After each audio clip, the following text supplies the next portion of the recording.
forecast. Here's KATC Chief Meteorologist Rob Perillo.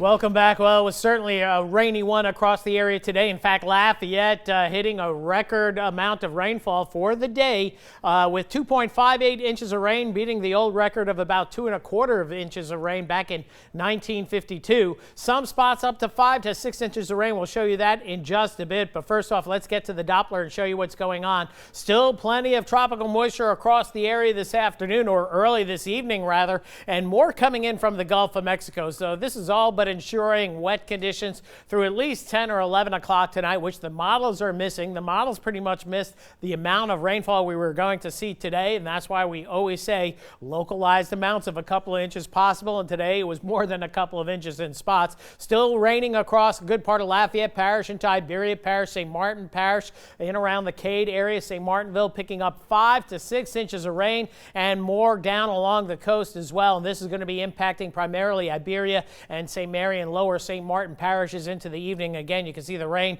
pretty much solid to the I-10 corridor from Crowley through Lafayette. Still some heavier downpours. Western portions of Lafayette Parish along I-10 through Breaux Bridge, Cecilia, both picking up about 3 to 4 inches of rain in spots, and again some localized heavier rainfall down along the coast. And here's some of the early Doppler estimates, and these are actually underdone. The Doppler is notoriously bad for estimating tropical rainfall, so you could probably add an inch or two to the numbers that we see right here, but certainly a wet one, 3.2 right around downtown Lafayette. That jives well with about 2.58 inches out at the airport. So in some spots it's pretty good, other spots not so good. So here's the infrared satellite imagery. That deep tropical moisture remaining in place. The remnants of Hannah still out here in the western Gulf of Mexico. That sticks around for another day. Meanwhile, we get into the tropics, deep tropics. This is a monsoonal trough, not so much a tropical wave, and too far south to develop. And this system that's coming off the African coastline here, that's a tropical wave, and we might have to keep an eye on down the line.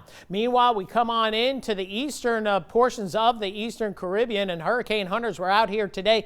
Did not find a closed circulation, so this makes forecasting this system very difficult on where it's going to go and what the intensity is going to be down the line. But this was upgraded to a potential tropical cyclone number 9. That means the Hurricane Center is fairly certain this is going to become a tropical storm, and if so, the name will be Isaias, so keep that in mind. We've gotten it right. There's a pronunciation in case you want to do it. Isaias, Latin name. Of course, these names are picked out ahead of time for areas that hurricanes and tropical storms impact, and of course, this is a Latin name for sure. Now, the forecast track brings us across Puerto Rico by Hispaniola, so that's going to limit intensification, but if the track is south or north of the islands, then you're going to have a much stronger storm and then maybe hurricane potential, and then somewhere heading toward Florida, well, this would be 120, 144 days out, 4 to 5 days out, and that could change down the line. That's the average forecast error is the cone, but we are not that certain because this is going to be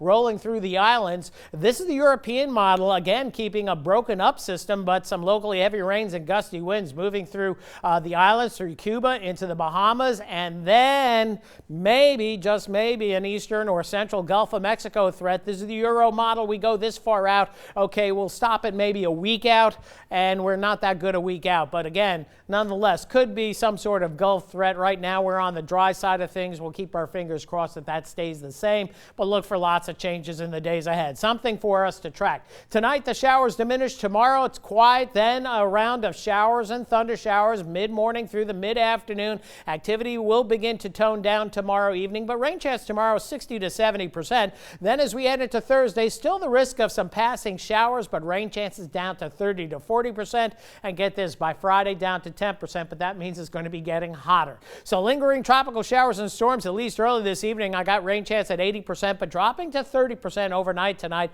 73 the low. We hit that this afternoon. We'll probably stay in the mid-70s, a little milder tonight. 88 the high tomorrow, so a couple of degrees warmer than today. Maybe a few intervals of sun in between those tropical showers. Rain chance tomorrow at about 60, perhaps 70%. Dropping down Thursday, Friday, and then into the weekend, the risk of afternoon storms. But as we go into next week, barring any tropical surprises, more of a summer-like scenario with highs mostly in the lower 90s and rain chances closer to 20 to 30%. Marcel?